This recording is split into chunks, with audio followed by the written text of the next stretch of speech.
It's time for the Wrestling Observer Extra. One more time for old time's sake. With Dave Meltzer, right here on The Law, live audio wrestling. And let's go. We're now smoking with the best. Welcome back. It is The Law, live audio wrestling. We're only half hour into the show due to getting on a little bit late due to Battleground running late. That's the new trend. We'll be doing this pretty much every pay-per-view. I'm wondering, Mouth, though, when they go with these split brand pay-per-views, I'm wondering if they're still going to do overruns. Oh, that SmackDown roster has so many guys, they're going to have to do 5-hour pay-per-views to get everybody on there. It's such a packed roster. When a camera can't pan, I think you do have to worry a little bit. Keep it tight. Welcoming to the program at this time, same as every week, Dave Meltzer. How are you, Dave? It's been a very interesting week. It certainly has. Yes, it has. And let's talk about that.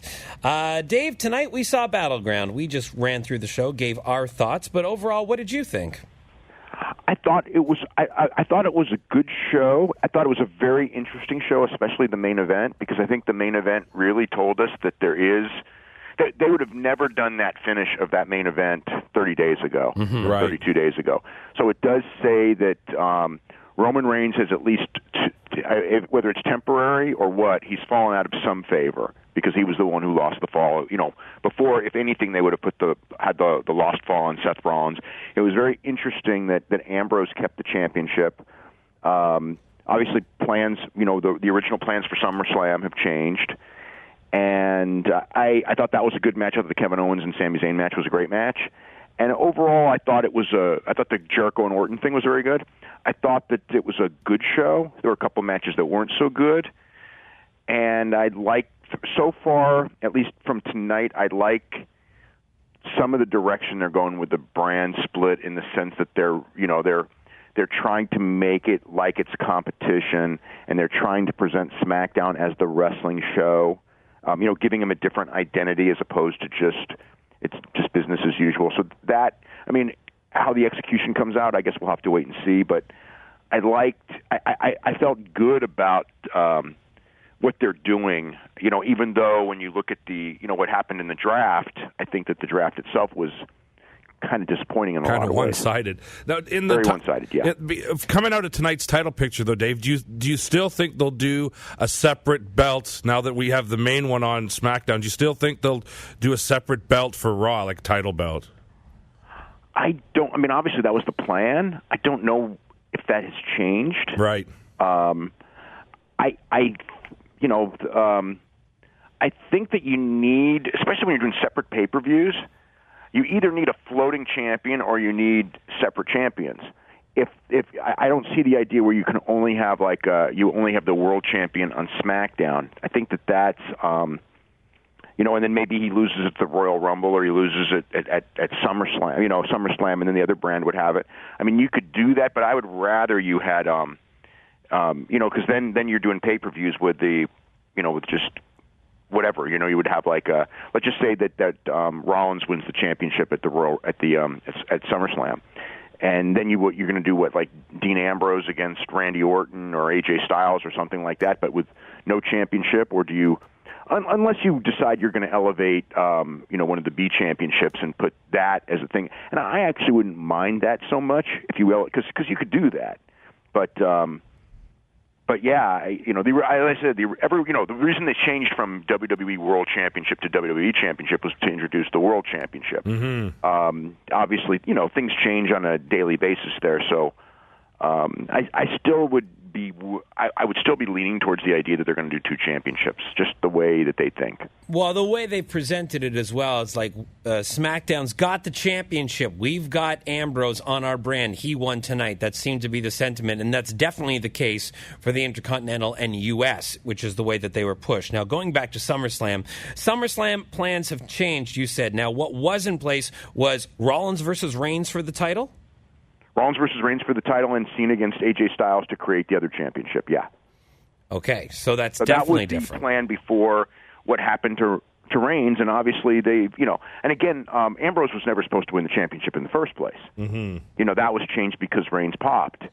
So, obviously, as you guys know, the draft changed greatly several times because of Reigns and Brock Lesnar and John Cena. Things changing with all three of them. Very true. Now, also on tonight's show, they opened with a match that had a lot of speculation around it, so much so that Sasha Banks decided to taunt you on Twitter, actually, That's right. saying that she had found an opponent that would even surprise you. Well, that was not the case, and Bayley was her opponent tonight. Her mystery partner. Her mystery partner tonight was Bayley. Do you know if this is a one-time go for Bayley, or will she be sticking around? It was funny because someone during the week had told me that they were pretty sure it was Bayley and that it was going to be a one-time thing, but that she will be brought to the main roster fairly soon. So, whether it will be right after SummerSlam or a month or two later. But my impression is it's not like it's going to be 6 months and it's going to be Mania. And I actually got that from someone in the company in the sense that the belief was it would be September, August, October at the latest, where she would be brought to the main roster. And from the reaction tonight, she should be on the main roster now. Yeah, because that crowd wanted her in that match before she was even out there. Yeah. I mean, again, I had issues with internet. I actually still do. So I haven't heard, but. Did it get out before the show that it was going to be her, or did people not know that? I don't think. I actually usually I would know that, but I don't. Yeah, overall, I don't think people knew about it. No, okay. I think that there was quite a bit of speculation over Bayley, Nia, or someone like Lita. Well, those were the three that I said on the show on my show last night because if it was going to be, I mean, Nia and Bayley were the obvious choice. Mm-hmm. Nia, if you wanted to have the monster, and Bayley was obviously the best choice. And Lita was just because of Sasha saying, "Oh, it's not going to be who you think." So I'm thinking, like, well, who would I not think? And that's Lita and Trish Stratus, right? Because anyone else would, probably not work. I mean, I know I said like maybe Mickie James, but I didn't really expect Mickie James to say the least. But it was the obvious choice, and it was the right choice. And but I think that from like you never know what's going to happen when someone from NXT comes up to the main roster and you're in front of 13,000 people instead of let's say 3,000 people or something like that. And I think that the questions about Bayley were answered immediately. So, have you heard anything, Dave, as to which would she be on SmackDown, or would they put her on Raw? Because that Raw roster's a little thin, You mean the SmackDown roster's a little Yeah, I was trying to make a joke. I mean, I would think that, so the champion's going to be on Raw, but I would think when you look at the women's side on SmackDown, there's so few women that she would almost have to go on SmackDown. I think so, too. Because what do they have? Like, they have Carmella, Eva Marie, Alexa Bliss, Natty, Becky. Yeah, it's Natty and Becky, because the rest of those women are preliminary women. Right. Carmella is not ready for anything major, I don't think. Eva Marie is at best someone to come out to get, where people will boo her, but you can't really do anything with her. So, yeah, Becky fits on that. I mean, Bayley fits on that one. Right. Dave, the draft, you talked about how they're pushing SmackDown as the wrestling show. I found it very curious that they've opted to put the Cruiserweight division on Raw, even though you have Daniel Bryan, who's the GM on SmackDown and is already associated with the Cruiserweight brand due to the Cruiserweight Classic. This made no sense to me. I thought the same thing, especially when you want the idea that Shane and Shane McMahon especially is the innovative one. That would be the innovation. That's an easy innovation. Plus, you've got Daniel Bryan, so that fits. I think the idea is that they need something. When you have a 3-hour show, you need something, and maybe they just felt that. I'm sure that's the reason. Is because it's a 3-hour show. But from a storyline standpoint, I thought that it was backwards. Yeah. I also thought that Zayn and Owens, again, if SmackDown is to be the new show and to be the new era, I think they should have been put on SmackDown as well. I mean, yeah, I especially if it's the wrestling show, you probably want Sami Zayn on the wrestling show. But they had to overload Raw. I mean, it's really clear that it was too clear that Raw was the priority. But and I think the idea is they're going to use the fact that John Cena is the biggest draw and that Daniel Bryan is on the show and people can do yes watching SmackDown, and that's the lure of SmackDown. But yeah, it still felt like again, like Cesaro as well, which was funny because of the Cesaro interview, but it's like those are the guys that you would think should be on SmackDown. Yeah, absolutely. Yeah, and Zayn and Owens were also treated very poorly on this draft that whole show. thing with Kane was ridiculous. Now, I have no clue what that was about. I mean, it made so little sense. who is going to fill up these shows? Lots of rumors that phones were ringing and people were called and should be coming back. Who can we expect to see over the next few weeks to populate here? I don't know anyone officially.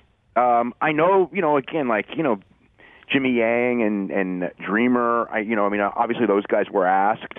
MVP, I believe, was asked. That's significant if that happens. Yeah, I think that he also denied he was going back, but at the same time, and he may not be. I mean, right. I don't know. No one has told me that he is going back, only that he was contacted. I know that some of the guys have pretty much said that the offers were not so great, and a lot of these guys do guys do better on the indies than people think. And you make your own schedule, and if you're going to go to WWE, for those guys to go to WWE, they're going to go in straight as enhancement guys, and that may not be what they want at this stage of their career. So I mean, some of them, I would think some of them will come back. It's a more steady paycheck, and you can build your name up. But I would say you could build your name up, but in a sense, if your job is to come, because these guys essentially are the role that they want these guys in is to be essentially enhancement guys to put over the young guys, So it's and it's similar to the Dudley's role, maybe and I don't know that necessarily you want to hurt your brand, especially if you can make as much money by not hurting your brand, just going on the indies. I mean, everyone's different, so I don't know. I don't know one name for sure going in. Just the names that have been backstage or the names that have been speculated. I mean, you've seen all the names. I saw Shelton Benjamin's name, but I don't know that any of them have agreed to come in. Very interesting. All right. Well, one person that will be coming back to the WWE, but will not be going back to UFC, is Brock Lesnar. He has tested positive on his second sample. Dave, lay out this storyline with Brock. Where do you see it going? As far as WWE or as far as his both? Well, let's start with, so he's tested positive, 2 different tests here. Yeah, for clomiphene. Which is the same thing as John Jones, correct? One of the 2? Yes, the exact same thing as John Jones. And I don't think that there's been too many guys test positive for that in history. I mean, in UFC history. And then you got 2 major stars testing for the exact same thing. Chael, I believe, tested positive for it. I think he may have been... I'm not sure if he was the only one, but that's the only one I really remember. It's basically a drug that you take. It's called a PCT, which is called post-cycle therapy, which is to get your body kind of back in order after a steroid cycle. That's usually when you do it. And I mean, I thought it was very interesting, and it got a big reaction. Randy Orton, brought it up in the interview. Of course, he was supposed to bring it up. So they got their. The thing is they got their little thing so they can say they didn't ignore it on the show tonight, and they used it a little bit to build up that match with the idea that he said that to Brock's going to come back and kill him type of thing, which I actually like the way that was done. Yep. But he's not being suspended. You're right, exactly. Even though he failed 2 tests. Yeah. I mean, it's not their test, but historically, when Billy Gunn failed a test, he was not just suspended; he was fired. Mm-hmm. Guess it depends how much of a draw you are. Yeah, exactly. Yes, that's exactly what it is. But as far as Brock Lesnar future in MMA, that looks to be over. There's going to be a trial now? Well, there'll be a hearing. Hearing? There's going to be a couple of things. There's going to be a hearing before the Nevada Commission. That's probably going to come pretty soon. And what will likely happen at that hearing is he will either be suspended indefinitely or he'll be suspended for a couple of years. And then USADA is going to also adjudicate it. And depending, unless they both took the same supplement that they're the only 2 people in the world who took and failed a test for, then both of them will probably get similar punishment. But John Jones being 28 and Brock being 39, John will come back. Yeah. Without a doubt. And Brock at 41 might be tough. It might be tough. I don't put it off that he may not do another fight and try, but. I think the odds are probably better that he's done with UFC for good now. Yeah. Certainly doesn't look very good on Brock either, mouthing off about John Jones testing positive, and then he himself does the same thing, and the same substance. For the same substance. I know. Isn't that... It's weird, yeah. Not good. Yeah, karma, yeah. And finally, Dave, just one last thing. Last night we saw Holly Holm lose once again. Jeez. This division is very much up in the air. Turmoil. But, I mean, what do you do with Holly Holm at this point? If Rousey comes back, is that still the fight to make, or do you just throw her into It's still the biggest money fight, but it's been hurt without a doubt. Yeah. But I don't think Ronda Rousey's going to be back until like the end of the year. So I think that maybe what you do is you put Holly Holm against Miesha Tate in a rematch, and the winner of that one, if Holly Holm loses again, then maybe you do Ronda Rousey and Miesha Tate. I don't know, or Ronda Rousey going for whoever the champion is, if it's Amanda Nunes or whoever, I mean, who knows who it'll be, because we don't know the next. But there's going to be another women's championship fight before Ronda comes back. I'm virtually certain, unless all of a sudden she just jumps in and just goes, okay, I'm coming back. And it's interesting watching this Holly Holm and the Holly Holm that fought Ronda, because they seem like completely different people. They did. I mean, and granted, it is all stylistic. Holly Holm fought a really good kickboxer, and Ronda's not a really good kickboxer. But still, I mean, she was taken down early in the fight. Miesha Tate took her down a couple of times, and it's like, I think Ronda just probably got rocked right away, and then never adapted the game plan, and then blew herself up. And I think that's what happened. And I originally when you saw that, you go, oh my God, just the way they match up, Ronda can't beat Holly Holm. But now Holly Holm has lost 2 in a row. That she has. Well, Dave, I'm sure you'll be covering all that, the draft, tonight's Battleground, all in the Observer this week? Yeah. All right. Lots to write. We'll let you go and do that, and we look forward to talking to you next week at this same time. Okay, have a great week. You too. Dave Meltzer, WrestlingObserver.com is where you can find all his fine work.